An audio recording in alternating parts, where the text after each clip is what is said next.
Yeah.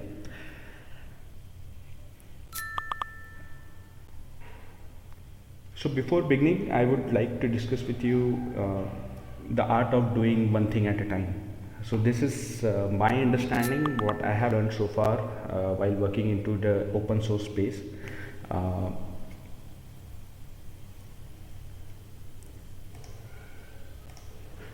so basically, whenever I am trying to figure out something and it has a lot of new concepts, like I tend to get overwhelmed by those things. Like if there are open source tools or technologies, like you have seen like the open source tools have got popular in such a short duration. The community has got so popular in less than a decade time. So you might get overwhelmed by all of these new concepts. So the best thing is understanding a concept and taking that understanding one thing at a time. You cannot achieve the every technology in one go, but the main important thing is to understand one concept and take it further from there. So pick one small thing that will help you solve your problem and make sure you understand it pretty well. So basically implement it out and try it out with your own experimentations and celebrate and repeat. So these are just the three things that you should keep in mind whenever you start learning any new technology, irrespective of this course. So if you are starting learning any new things, if you follow this practice, you will learn a lot of new things. You will see a lot of new things. You are adopting to learn a lot of new things, and you are not getting overwhelmed by it. So it also adds up fast. Basically, if you start learning one thing at a time, you would definitely be able to make a lot of progress over a short duration of time. You can't master any skill in one day, so you have to improve every little day. Like you can increase your knowledge by 1%, or you can decrease it by 1%. So every day matters. Like if you keep consistency of learning the technology and interacting with that technology every single day, definitely you are going to get an expertise on that particular skill. So before beginning our workshop and our module wise, journey on Linux, I would like to give you a overview of the the statistics that you would get on Linux. Just a second, I'm still getting people. Yeah.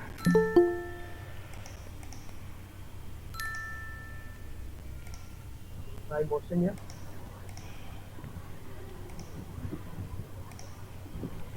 Okay.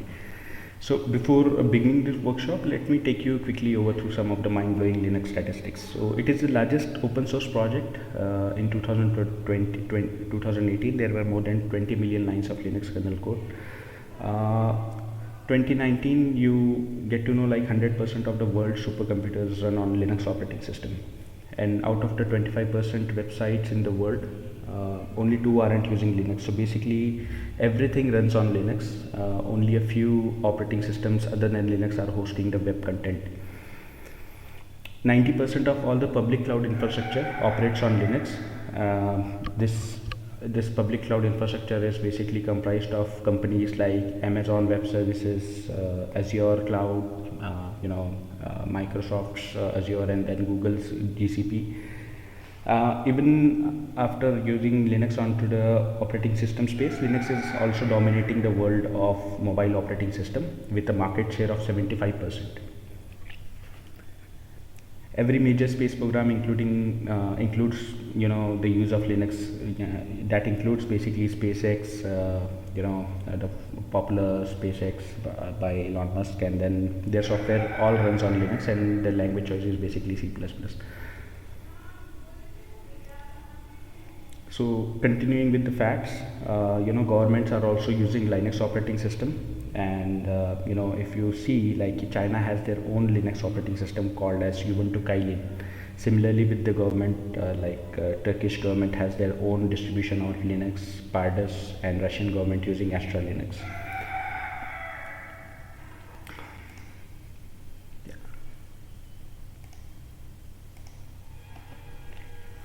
So these facts and the facts were basically important for just to convey you the importance of learning this tool. So this operating system has made a revolution into the history of IT. Basically, open source has taken over the premium licensed version of operating systems like Windows, and it has increased the market share. Maybe Windows is very popular for the desktop operating system, but if you see the server side operating system, then Red Hat and Linux and distributions of different Linux systems are very popular. So let us get started with today's agenda. So today what we are going to cover is, I'll give you a quick introduction of how Linux operating system differs from other operating systems, and starting with the fundamentals of the operating system.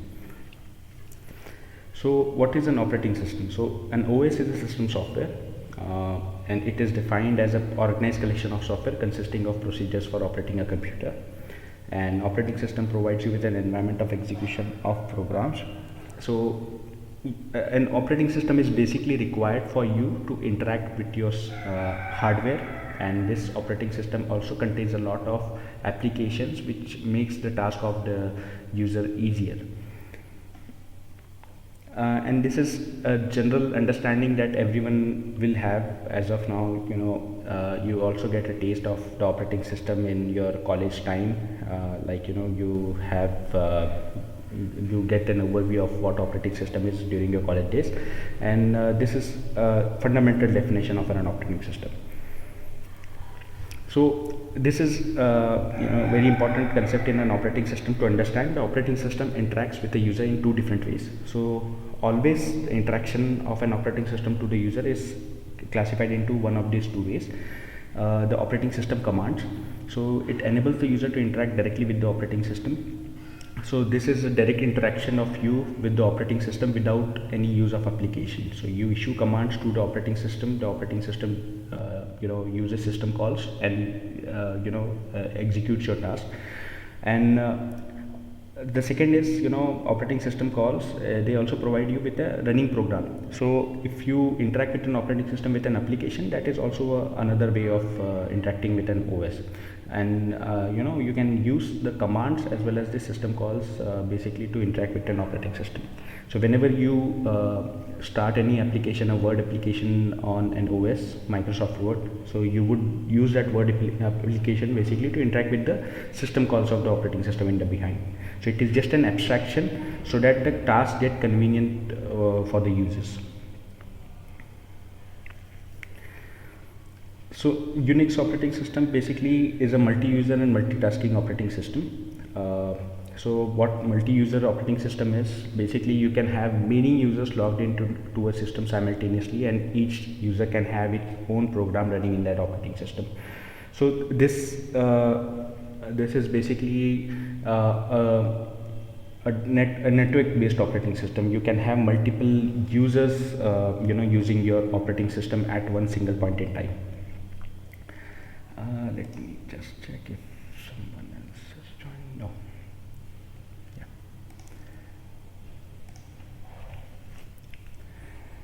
So you can have as many of users logged into the system. So it is a network based multitasking based operating system.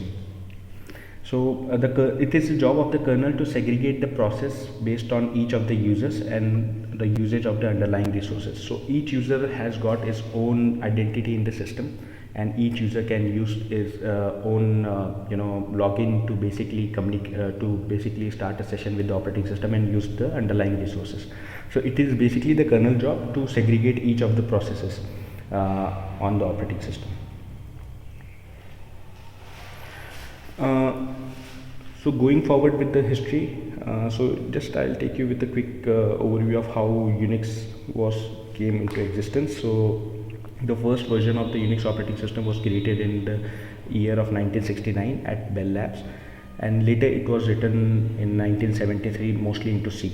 So C language, the developer of C language is Dennis Ritchie. Basically it is a very efficient language used mostly on the low level activities on the system. In 1977 there were around 500 Unix sites worldwide, and in 1991 Unix operating system was adopted, and then Linus Torvalds, the person behind the the founder of the Linux operating system, he created this operating system in the year of 1991. Linux operating system is basically an operating system which is similar to your Windows 10 or Mac OS, but it is much more than that. You can have it as your desktop operating system, but it is also widely used on the server side world. So the latest kernel as of today is 4.18.15. So this is the upstream kernel version that is released every 1 year of the OS. So you get this upstable version, and as of today it is 4.18.15, and it is also freely available. The source code is freely available for anyone to modify and use it as per his own use, and it is distributed under the GNU license. So general public license is issued to this operating system, and anyone is free to clone the repository, clone the kernel source code, and make modifications according to his or her needs. So are you guys following along with me? Are there any doubts or any issues related to audio?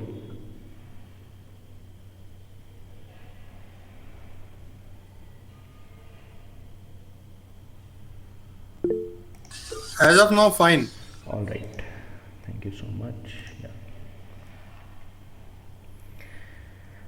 So what are the features of the Linux operating system? Basically, it is a multi-user system, multitasking based system. So you can have multiple number of users logged into the same system, and they can share the same kernel space. Virtual memory, shared libraries, dynamic loading, and dynamic kernel modules. So these are the basic OS level abstractions that you can get in a Linux operating system.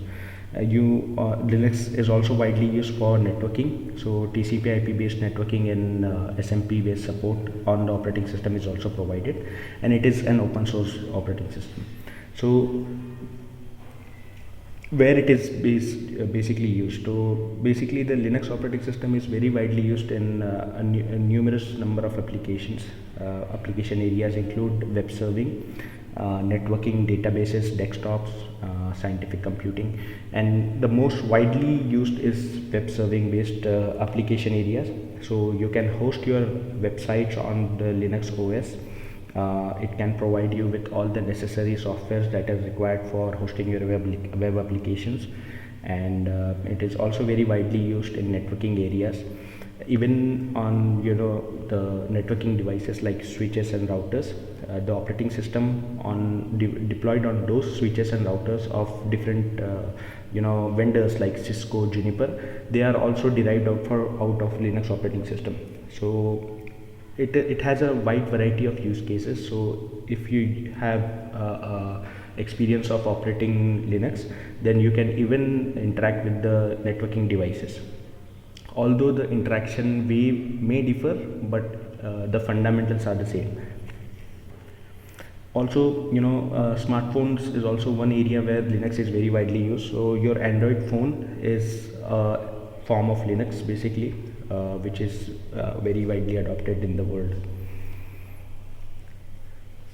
Some of the most popular Linux distributions. So when it comes to using Linux in the enterprise space, these are the most popular distributions that are used. So Red Hat based enterprise Linux is a subscription based Linux. Then you have Ubuntu, which is the next most popular Linux distribution, which is based out of Debian.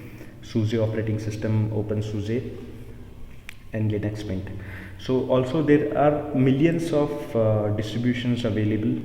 If you go on this website, I'll paste the link in the chat. You can check what are the different distributions of operating system that are derived.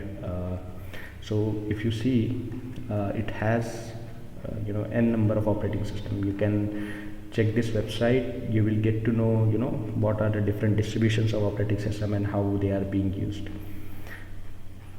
If you see here, you will see Android operating system is also based out of Linux, and it has a variety of other distributions. Yeah.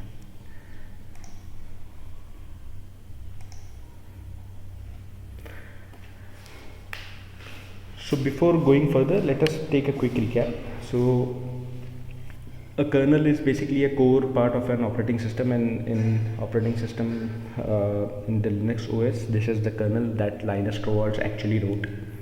And the operating system is basically a combination of kernel and the user land. So other applications that you can install on the operating system, like your Microsoft Word, PowerPoint presentations, these are all the user applications, user area applications. However, the underlying libraries and the utilities and configuration files, they are all operating system based applications. Distributions are different. So if you see out of Linux, there are millions of other distributions that are taken out. So Debian, CentOS or Alpine, these are the different distributions, and even in the list that we have seen before, you would see there are numerous number of operating system distributions available.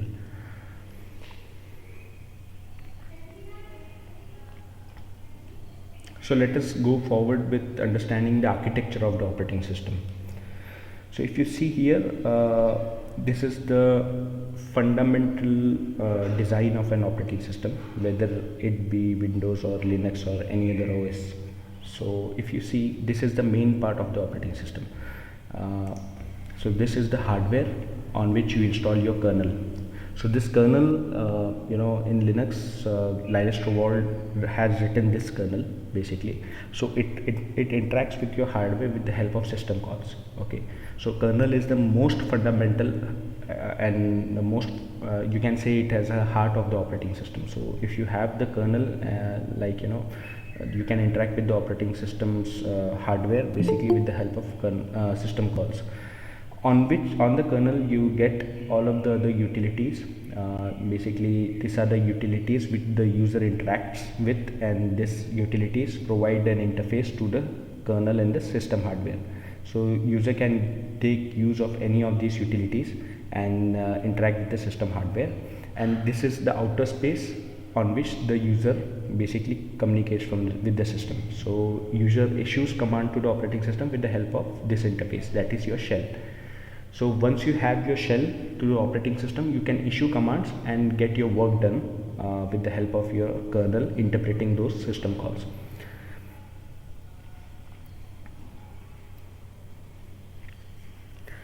The innermost layer is the hardware layer basically, followed by your second layer, which is the core of the operating system, that is your kernel. The utilities and the other application form the third layer, and the fourth layer is the layer in which user interacts. So this is very important to understand. So this will make the following workshop really easy if you understand this concept, because if you don't understand this, you might not be able to follow along with me in the subsequent workshop modules. So this is the most fundamental architecture of any operating system, and especially in Linux this is very important, because if you choose to go forward, if you have interest in developing kernel code, then you need to understand this fundamental design of an operating system. So user works mostly on this area, and throughout the course we will be also utilizing the shell to interact with the operating system. But still, if you have to interact directly with the kernel space, you need to understand this breakup. So logging into a Linux system is basically you can use terminal to interact with the system. So I'll just show you an example.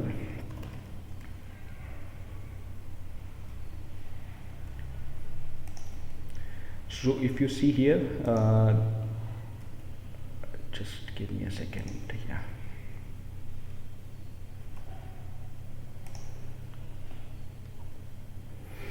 Okay. So logging into a Linux system is basically like when you have a Linux operating system running, you can launch a terminal, and that terminal initiates a connection with your user space. So you get a prompt on your system, and then you get connected to your Linux system through a shell, and that shell is basically your bash shell. So I'll just stop my presentation and share you one window.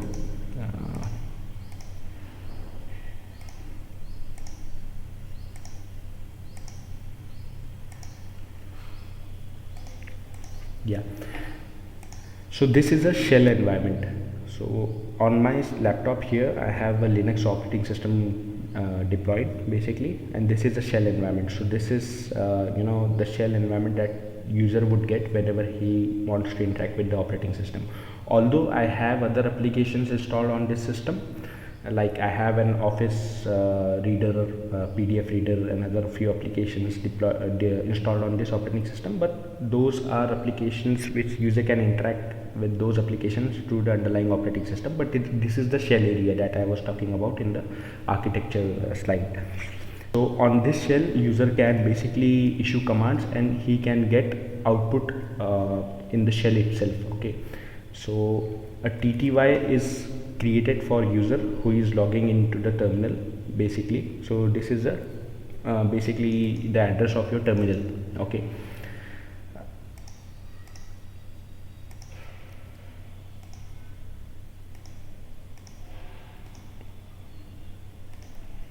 so whenever a user logs in, a process called TTY is created for him for that particular terminal, and user can issue commands in that terminal and get his output in the terminal itself. So kernel will interpret that command in the background and it will give you the output directly in your terminal itself. So I'm still emphasizing on this architecture again, as this is the most important thing to understand. So we were logged into the terminal and we were here, and we were issuing commands to kernel by writing a command, and kernel was interpreting the output of that particular command and then responding us back here in the shell itself. You can establish a connection with your operating system by issuing commands like login if you have an operating system already present, or if you are connecting a system that is present remote elsewhere, then you can use commands like SSH, and you can initiate your connection to that OS with SSH commands. And similarly is for logging out. If you want to disconnect the session that is already initiated, you can use the command like exit or logout, and that will end your connection. So why I am giving you an overview of logging into the Linux system is because today you will get an email and you will get a task of basically initiating your first connection to the operating system. So I will give you, after this session, I will give you the access to your instances. Basically it would be a cloud instance that will be shared across you all. So your first task will be to initiate SSH connection to that remote instance. So the email itself is self-descriptive. You will be provided with your access keys, and following that would be your first task for today to start your to get connected with that operating system. So if you use Windows based systems, you can download tools like PuTTY, and then you can load the key file that I will give you along with the IP and the username, and then you can get started with using that Linux system. So this thing basically covers that. So let us talk more about what is kernel. Okay, so kernel, as I have said, is the heart of the operating system. So whatever commands you issue on the operating system, kernel interprets it and uses system calls to basically interact with the hardware of the underlying operating system and gives you the result back onto your system. So the kernel is the most important aspect of any operating system. It is basically the controller which controls the number of resources that a user can use on the underlying hardware. So it can basically be used to control the access to the hardware, and it can also implement and support the fundamental abstractions, like it can create processes for the user, and it can also manage the underlying devices and different types of files. Kernel also allocates system resources to the users, like the memory, CPU, disk, file descriptors, and other things. Kernel is also important for enforcing security and protection, and it also responds to the user requests with the help of system calls. So fundamentally the most important aspect of the operating system is the kernel. Okay, so we have seen the user interacting with the kernel with the help of a shell environment. Okay, so that is your basic interaction that a user can do whenever interacting with the Linux based operating system.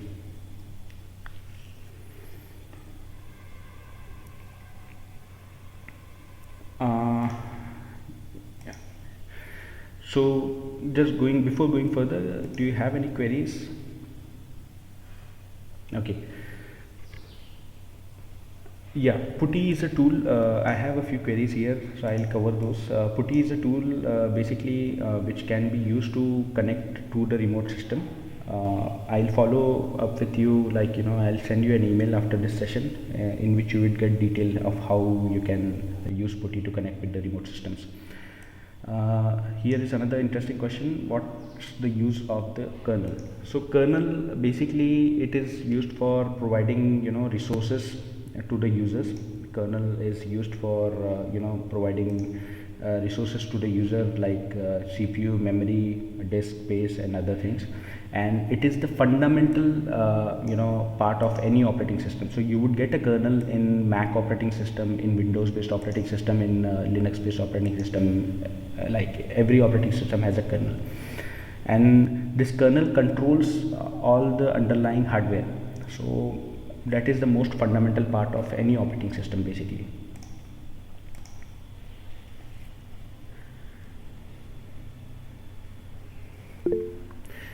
Any other queries you guys have?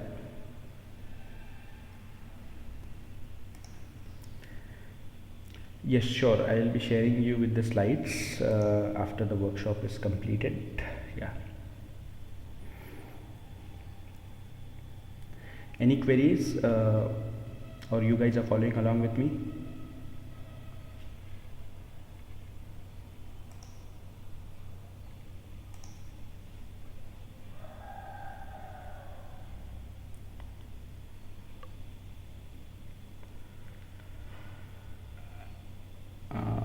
Okay, looks like you guys are following along. All right, thank you so much. So yeah, so what is a shell environment? So now in that architecture diagram, when we saw the first and the foremost the external part of that architecture diagram was the shell. So shell is basically the utility that comes with any of the Linux based operating system, and it is also right now, as Windows is also, Microsoft is also widely adopting Linux based operating system. Microsoft has also provided a shell in the new Windows 10 basically. So it comes by default in the Unix based operating system, but if you have the latest release of Windows, you might also get a bash shell in your Windows operating system. Okay, so natively supported in Unix system, what the shell provide is basically it provides you with an interactive processing. You get a shell can be used to interact with your kernel. You can even start background processes using shell. They can also be input output redirection, pipes, shell scripts, and other things that you can do with shell. So shell is basically a very popular utility that you would use on the operating system itself, and these are the individual features that you would get in a shell. So we will be going through each of these, and these are obviously getting covered in our next future classes. And to just give you a taste of how shells looks like, I will just share my screen. Just a second.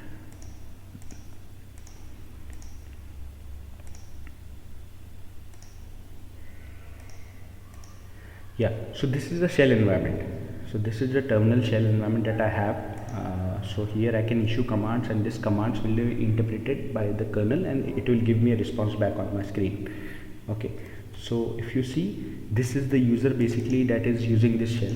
So in the subsequent classes, I'll be giving you a hands-on practical demonstration on each of these things, but basically this is the shell environment that you see here.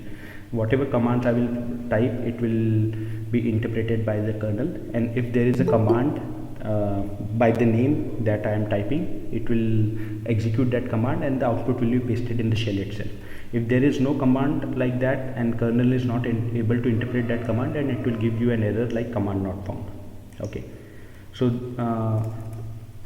so basically this command like whoami is used to check which user is basically logged into the current shell environment. So I am logged in with the root user, and root user is the is the fundamental user that is present in an operating system. By default, you will always find root user present. However, it is not accessible from outside through SSH, but this user will always be present irrespective of other users. So I am currently logged in as root user in this current shell environment.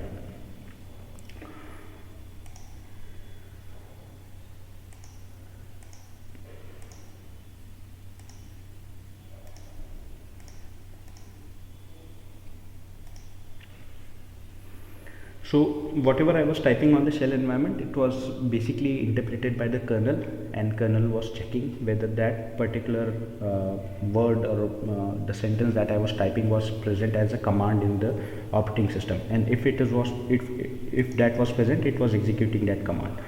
And if the command is not present on the shell, you would get an error like command not found from the kernel. Another fundamental aspect that you need to understand when you start learning any operating system is the use of system calls. So system calls is basically a primary interface between the application and the kernel. Okay, so whatever we were typing on the shell, kernel was interpreting and executing that application, and within that application there are different system calls that are made to the kernel. So with the help of the system call, kernel will operate on the hardware, underlying hardware, and it will perform the necessary actions. And the system call is basically an interface between the user space and the kernel space. So whatever you have to do on a Linux system, you would use system calls to interact with the kernel space. Although majority of the operating system is written in C and C++, so the implementation of system calls is also done with the help of C library, and it is called as libc or glibc.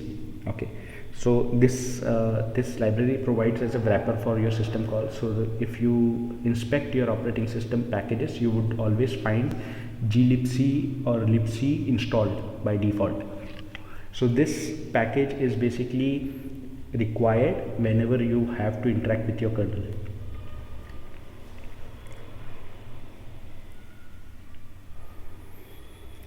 And what are the different categories of system call? And the system calls are basically categorized into 5 major areas. Like they focus on process management. So whenever a user starts any process, whenever a user starts any shell environment, or whenever a user issues any command, a process is started on the operating system. So the system call are written for process management, to start a process, to kill a process, or to fork a process. Similarly, system calls are written for file management, device management. So if you have any input output devices on your operating system, you would have system calls to interact with those. So if you want to write on your hard disk, then you would have system calls for interacting with the hard disk on the operating system. Communication and information maintenance are other 2 areas in which you would find the system calls. To get other details about the available system calls on your system, you would use man syscalls command in Linux. Basically, it will give you an overview of what are the different system calls available. Man is a command on Linux operating system which will give you a manual page of that command. So we can use this command. Once I give you access to the operating system, I'll show you a demonstration of each of those commands. So this is the final diagram, basically where we are revisiting the architecture diagram that we had covered earlier. It will give you an overview. I'll try to explain you the most of the things that we have covered so far here with this diagram. So you see here, this is the kernel space, basically which is interacting directly on the hardware. Okay, so this is the hardware space. So everything on your laptop, like the peripheral devices that are connected, your RAM, your hard disk file, your processor, so everything is getting controlled with the help of kernel. Okay, so this is the core of the operating system. Now you have got a system call interface on top of the kernel. So these are the different system calls that are implemented and written with C library, standard C library. and different system calls are read system call to read a file, write to a file, open system call to open a file, and fork system call to start a new process in Linux, exec to execute a new process into the Linux operating system. So this system calls will also be present in your other OS like Windows and Mac, but although they may have some other implementations, but these are the system calls that you would see around the Linux operating system. Then you would have assemblers, compilers, and linkers. This space contains all the library functions, system libraries. So these libraries are used, and these are the wrappers that we had seen, which indirectly calls the system calls. Okay, this is the shell environment that we usually interact with. So the user basically gets connected to any of these shell environments. By default, a user will get connected to the bash shell. Okay, so user can write commands on the shell environment and it can get his task done. Okay, so bash is the most widely used shell environment. However, there are other shell environments like CSH, SH, and KSH. Okay, and these are the application programs. So basically, using those application programs, user can write commands and it can get his task done on the operating system. And other application programs like X Windows. So if you have to run any graphical based applications on the Linux operating system, they reside in this area. Okay, so it is important to basically understand this diagram, because if you understand this diagram correctly, it would be very easy for you to interact with the operating system. And also going forward, whenever you start writing scripts or start automating small tasks, then it would be really helpful for you to get back to the basics and then understand how the things are working in your scripts.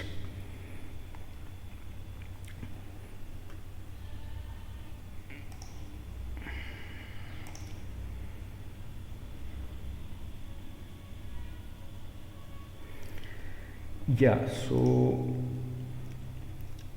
just a second. So there is a question, what is the difference between kernel and a shell environment? So very good question. Like, kernel is basically the heart of the operating system. So whatever you write through the shell, kernel interprets it. Like, if that is a command, then it will run that command. That command can be present in any of the application programs or the X window applications. Okay, the applications that run as a graphical unit. Okay, the GUI based applications. So a shell will basically be used for the user to interact with the kernel, and the user will type his commands on the shell, and then it initiates the connection to the kernel, and kernel will basically interpret that as a command and run it. Okay, so if the command basically that the user is running from the shell has to get some resources, like it requires some memory or CPU or some disk space, then kernel is basically responsible for allocating that on the system. So this is the fundamental concept of the operating system. However, here it is more emphasized on the Linux based operating system, but this is the fundamental concept. You would see the same structure in a Windows based operating system or a Mac based operating system.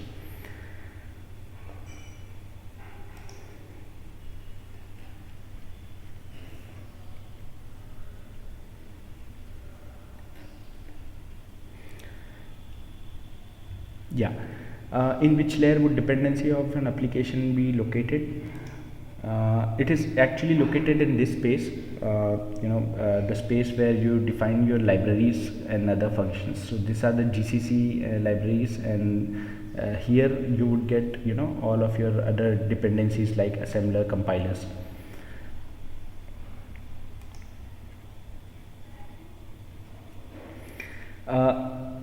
If you see on this slide, so the implementation of the C library is basically written in glibc and libc. So these libraries are basically used when you want to interact with your system calls. So this is the area where you interact with your system calls. So this system calls you see here, read, write, open, close. So this libraries provide you with an interface to interact with the system calls, and these system calls are basically interpreted to kernel directly, and then kernel perform the task directly on the hardware using these system calls. So to operate on those system calls, you use these libraries, and these libraries are then later used by these applications. Okay, so the dependency is like you need to have kernel to work on hardware, then you need to have system calls to interact with kernel. Okay, then you need to have a library to provide a wrapper or an interface to use the system call efficiently. All right, now you use this library in your underlying applications, and then user use these applications to interact with all of these things.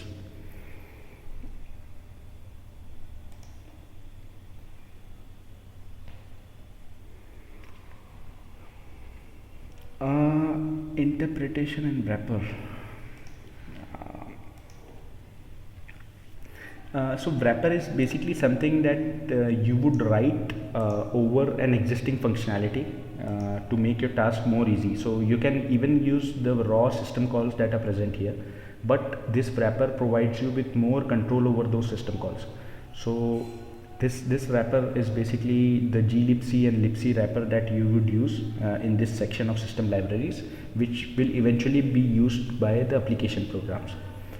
So let us take an example to understand this more further. Okay, so let me share my screen too.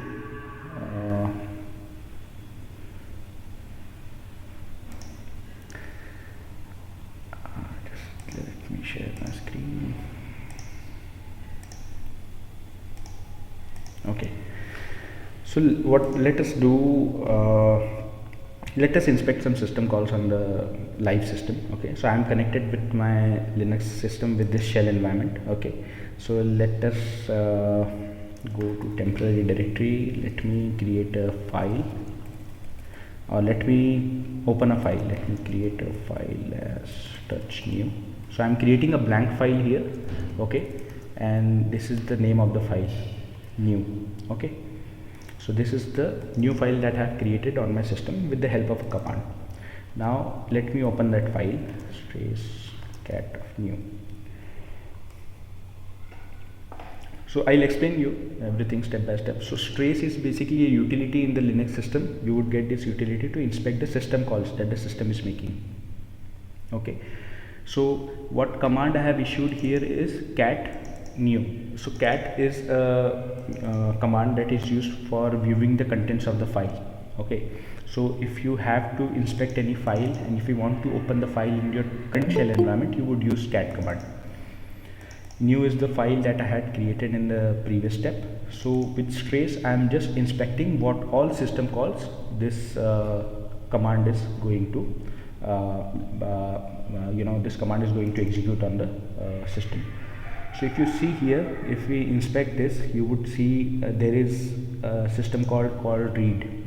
Okay, so this read system call is basically used for reading the content of the file. Okay, although each of this statement that you would get in output has meaning to it, associated to it, but I would just take you with the highlights of this. Like, if you see, it is reading the content of the file, so it is calling the system calls a number of times. Like if you see here, we have read system call, then we have close system call, then we have open at system call.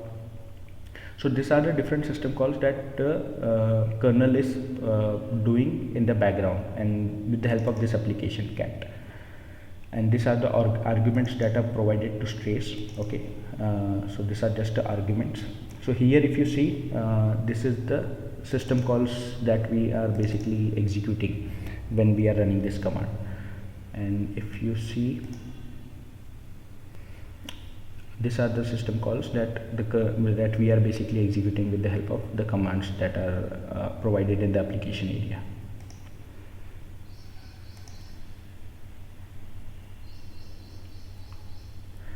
Yeah, so it would be best if you have access to the Linux operating system to try out the commands yourself, because everything that we interact with the operating system is this area, like mostly the shell area. Okay, so in Windows you might operate with the application on the operating system with the help of the GUI based applications, but in Linux we mostly interact with shell.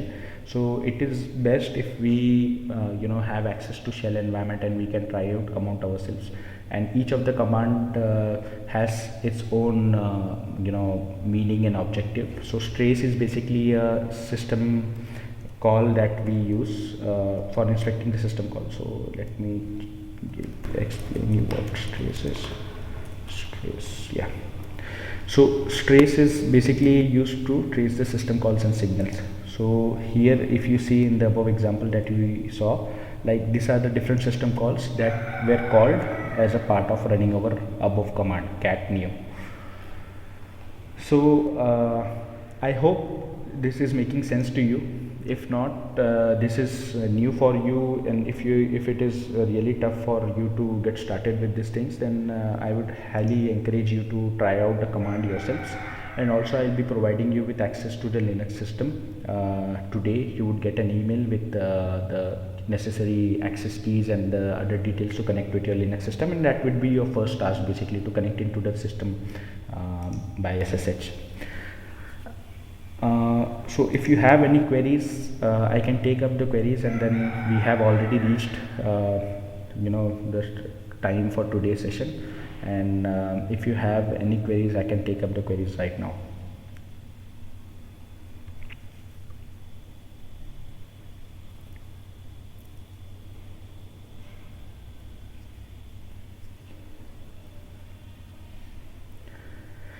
This was the introduction session, however, so I did not have any good amount of practicals that I could show you on the live system. However, it was very necessary for me to take you through the basics of an operating system to give you a solid understanding right from the basics. That's why it was not with a lot of practicals. So if you have any questions, you can just paste in your chat window, or you can even reach out to me directly in my Slack channel, and then we can discuss there.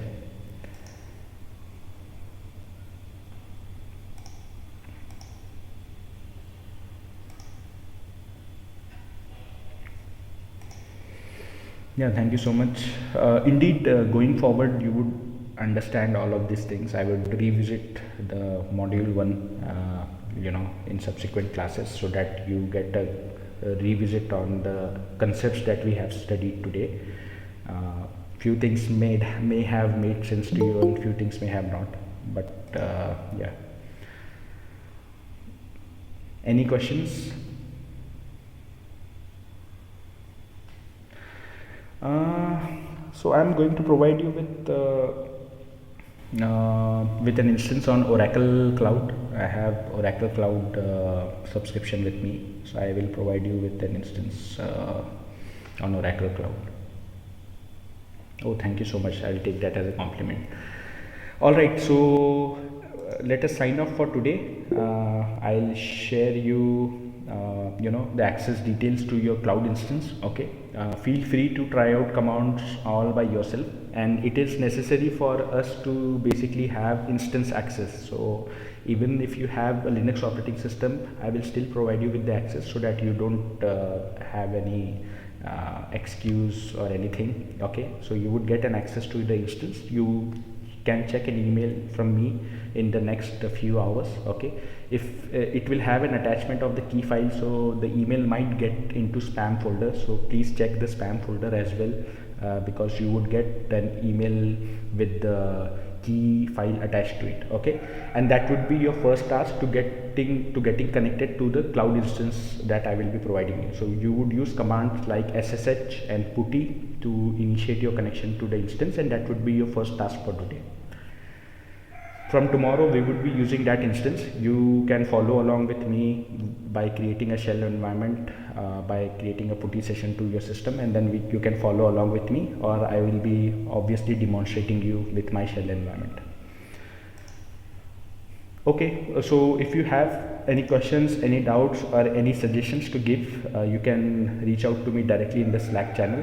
I would be really happy to address your questions. And also after every session I would be creating a poll in Slack, so you can give me your advices or anything that you would like to share in Slack, basically with the help of those polls.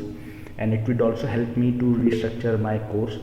And also it would be good for me to take regular feedback from you, so that I improve my session going forward.